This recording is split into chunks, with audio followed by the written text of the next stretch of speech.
Dapat pagka may alam ka sa trapiko, sigurado ka, hindi yung pakalangan. Opo. Driver na nag-video para ipahiya ang enforcer na humuli sa kanya, pinagtawanan online. Opo. Merong broken lane. Pagka broken lane, pwede, di ba? Pagka solid, ano ibig sabihin? Pag double lane bawal. Ay, Pero hindi, pag solid ka. sige. Para saan natin nilagay si solid lane at saka si broken lane kung parehas lang sila? Pero po, Sentido komun yung wait lang kapatid. po, wait lang po. Ha? Wait lang Hindi na ba po. nag-iisip? Alam nyo mga kababayan, napakadali ngayong maglabas ng cellphone, mag-record at i-upload sa social media. Pero tandaan natin, hindi dahil ikaw ang unang nag-post, ikaw na agad ang nasa tama. Sabi nung enforcer, pag solid lane daw na white, bawal daw ako lumipat ng linya. So, di ba dapat 2 lanes bago, dun palang bawal lumipat ng linya. So, papakita ko sa kanya yung ano na to. Ayan o, papakita natin. A solid white lane denotes a few things that you may not overtake if the solid lane is in your side. Kumpiyansa siyang maari raw magpalit ng lane kahit solid white line ang tinawiran niya. Pero nang mapanood ito ng publiko, imbes na kampihan siya, aba, pinagtawanan lang siya. You may Kapag ka pass. broken lane, pwede ka mag-change of lane. Pag solid lane, bawal na. Dalawa lang ang ibig sabihin no, kapatid. Pagka broken, pwede. Pag naging solid, hindi na pwede. Wait lang po, Ayun, tawagan po si Daddy. dalawa lane dyan. Sige, tumawag ka kahit kanino. Ha? Attorney Sanchez. At ang ending, tinawag na ang daddy niya. Meron naman tayong tinatawag na Google. Mag-Google Opo, ka. na-search ko na po. Sige, ano sabi? Si Daddy nga, si Daddy, pa-usap ko.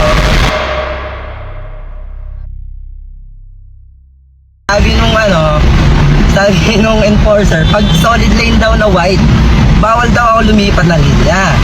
So, di ba dapat 2 lanes bago, dun palang bawal lumipat ng linya. So, papakita ko sa kanya yung ano na to. Ayan o, papakita natin. A solid white lane denotes a few things that you may not overtake if the solid lane is in your side of the roadway. It marks on the edge of the road right side. Ayan, ito pala yun. A solid yellow lane means the passing is not advised but you may pass. But you may pass in an extreme caution. Ayan o. Boss, bawal daw ako lumipat sa single white lane. Ha? Bawal daw ako lumipat sa single white lane. Yun daw yung ano ko. Ito kasi sir, kahit ang change of lane, sasabi niya, bawal yung lumipat. Bawal yung taga-lumipat eh. Sir, Ulitin mo nga, ulitin mo. Talaga naman bawal yung lumipat eh. Wala nang problema ron. sir, Problema ba? di ba po dapat pag double lane parang bawal lumipat? Ano? Pag double lane pala po dito bawal. Double solid yellow lane yun, hindi lang basta double lane. Double solid yellow lane ha. But you may Kapag ka pass. broken lane, pwede ka mag-change of lane. Pag solid lane, bawal na. Dalawa lang ang ibig sabihin no, kapatid. Pagka broken, pwede. Pag naging solid, hindi na pwede. Wait lang po, Ayun, tawagan po si Daddy. dalawa lane dyan. Sige, tumawag ka kahit kanino ha. Attorney Sanchez. Dapat, pagka may alam ka sa trapiko, sigurado ka, hindi yung pakalangan. Opo. Kasi ganito yan eh, ikaw lang pag-isipan mo eh. Opo. Merong broken lane. Pagka broken lane, pwede, Pwede di ba? Pagka solid, ano ibig sabihin? Pag double lane bawal. Ay, Pero hindi, pag sorry solid ka. sige. Para saan natin nilagay Nakabidyo. si solid lane at saka si broken lane kung parehas lang sila? Pero po, Sentido komun yung wait lang kapatid. po, wait lang po. Ha? Wait lang Hindi na po. ba nag-iisip? Hindi po nagagalit. Hindi, sinasabi ko lang sa'yo ganito. Naka-video nga tayo, oh. Opo, opo. Mag-explain na po ako. Di ba? Wait lang po. Pag broken lane po, pwede pong lumipat-lipat. Pag single Pagka solid, isip. Patinig mo ha, patinig mo sa video. Sige, pakinggan kita. Pag broken lane po, pwede po lumipat-lipat. Oo, Pag oo. solid lane, Pwede pa rin. Pwede lumipat kaso with caution. Ah, walang ganun. Walang ganun. Wait lang po, Pagtatawanan ka ng mga Opo, mamamayan. opo, opo, opo. Ah, sino nagturo sa inyan? sa driving school po. Ano? Driving school po. Oh, mali yung driving school na yan. Ito ha, meron naman tayong tinatawag na Google. Mag-Google Opo, ka. na-search ko na po. Sige, ano sabi? Pabasa ko. Hindi. Si Daddy nga. Si Daddy, pa-usap ko. Napakita yun na yung RCR. Pati niya. Oo, bakit? May nahuli ako kasi lumipat ako lane sa solid lane pero hindi naman double side solid lane. Hindi naman double solid lane.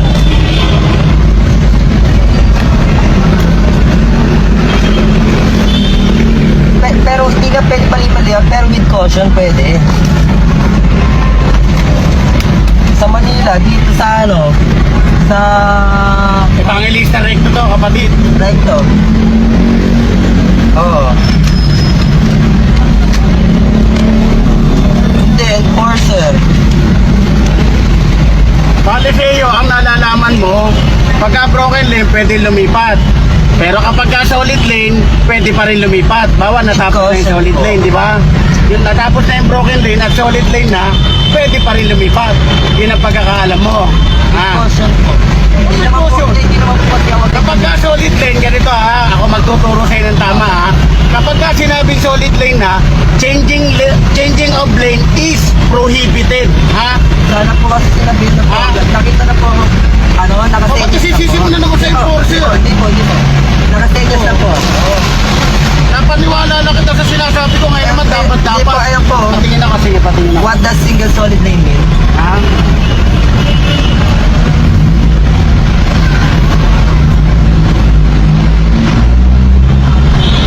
Yellow lane yan Teka lang Mas maigpit pa yung yellow lane. Walang may niya kapatid. Pagka sinabing solid yellow lane, opposite yan. Nilalagay yun sa highway. Ito solid lane kunwari yan. Yung sasakyan dyan, isang pa ganito, isang pa ganito. Yan. Same direction yan kapatid, kaya white lane yan. Solid white lane na makikita mo. Green lane and solid white lane. Kasi same direction yan. Yung yellow lane, makikita mo yon sa opposite direction. Sa mga super highway yun. At saka ito pag-isipan mo At saka si yellow lane, hindi siya magiging matibay na bawal kang mag-change of lane kung hindi siya magiging double solid yellow lane. Kapag gaganyan, isa lang ibig sabihin yan. Yung nandito mo broken lane, yung nandito solid yellow lane, ito broken yellow lane. Ibig sabihin, pag nandito ka sa kanan, pwede kang bumabig pa kanan. Pwede kang lumipat. Asan yung ORCR? Hindi, baka mangawit ka yan.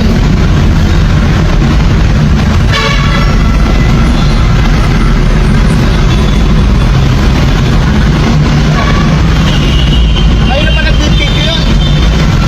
Wala yata, artista ako. Wala naman alam yan, nag-video lang yan. Ano yan? Extra po. Isa pa sa dapat nating matutunan dito mga kababayan ay ang responsableng paggamit ng social media. Hindi lahat ng video na ina-upload ay otomatikong magbibigay ng simpatiya. Minsan, ang mismong video ang nagiging dahilan upang makita ng publiko kung sino talaga ang nagkamali at sinong nasa tama. Kaya bago tayo mag-post para ipahiya ang isang tao, lalo na ang isang public servant na ginagawa lamang ang kanyang trabaho, siguraduhin muna nating ang malinaw ang ating mga batayan. Dahil kapag mali ang ating ipinaglalaban, tayo rin ang unang mapapahiya.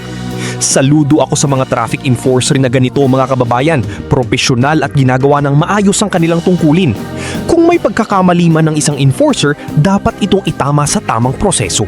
Ngunit kung malinaw na tama ang pagpapatupad ng batas, nararapat lamang na igalan natin ang kanilang trabaho at sumunod sa mga alituntunin sa kalsada.